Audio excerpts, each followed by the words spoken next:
bading na bading sa'yo. Ano ba yung narinig ko? Pinag-uusapan ni Mama Marita at ni Kenny? Could it be? Normal lang. Magkagusto kay Tonet. I cannot have feelings for Tonet. Ito mali. Ayoko tong nararamdaman ko. Ayoko talaga to. Hindi ko talaga gusto to. I should not go through this! May gusto siya sa akin. Gusto sa akin si Kenny. You mean to say kaya siya nagbabading-badingan is because... Dahil wanted siya. I'm willing to keep your little secret. Sa isang kondisyon. Anong kondisyon?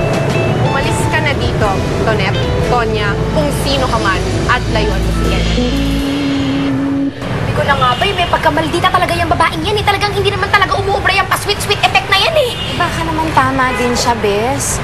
Baka naman talagang dapat umalis na ako dito para sa ikabubuti na rin ni Kenneth, para sa ikatatahimik ng lahat ng tao. Tonet! Tonet! Auntie! Auntie! Tonet! Ay, Kailangan na natin umalis. Teka, magkakabati na kayo?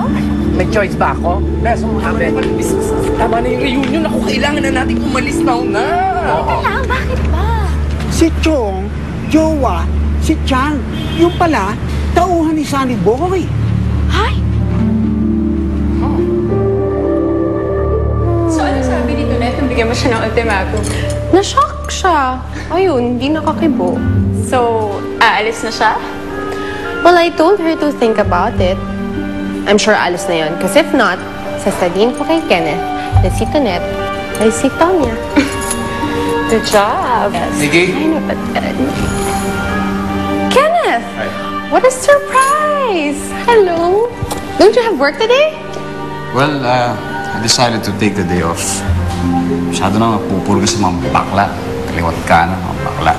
I know what you mean. I can only take small doses of them myself. But it's not that I have anything against them, okay? It's just that hindi ko lang kinakaya yung energy nila. But don't worry kasi pag nakahanap ka ng replacement na management, you'll be out of there for good. Right? Okay. Bad trip. Bad trip talaga. Nakita ko na si Sarcy eh. Biglang tinakasan naman ako. Hindi ko talaga maintindihan kung bakit ayaw niya na sa akin eh. Chong, bakla lang yan. Alam mo, kalimutan mo na yan. Ito atupagi mo.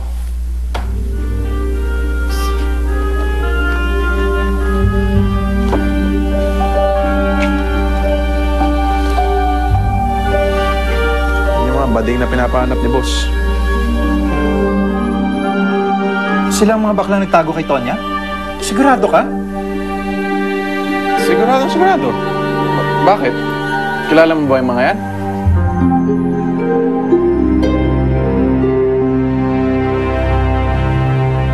Mama? Oh, Tonet, come in.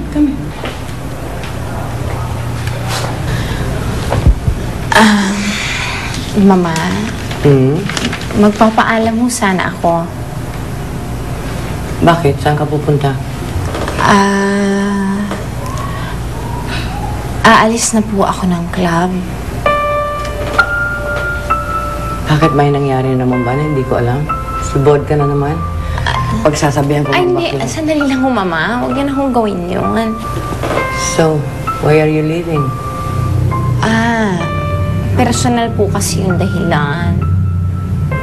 May kinalaman ba ito kay Kenneth? Oh, come on, darling. I'm not blind. Alam kong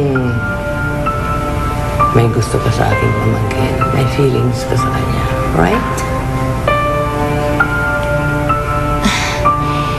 Alam ko rin naman po na hanggang dun lang yon. Kaya siguro, mas mabuti pa para sa aming dalawa, para sa akin, para sa lahat, kung aalis na lang ako dito. Tonet, no longer the manager of the club. Kenneth is. He is the manager of the club. Kaya sa kanya ka magpaalam.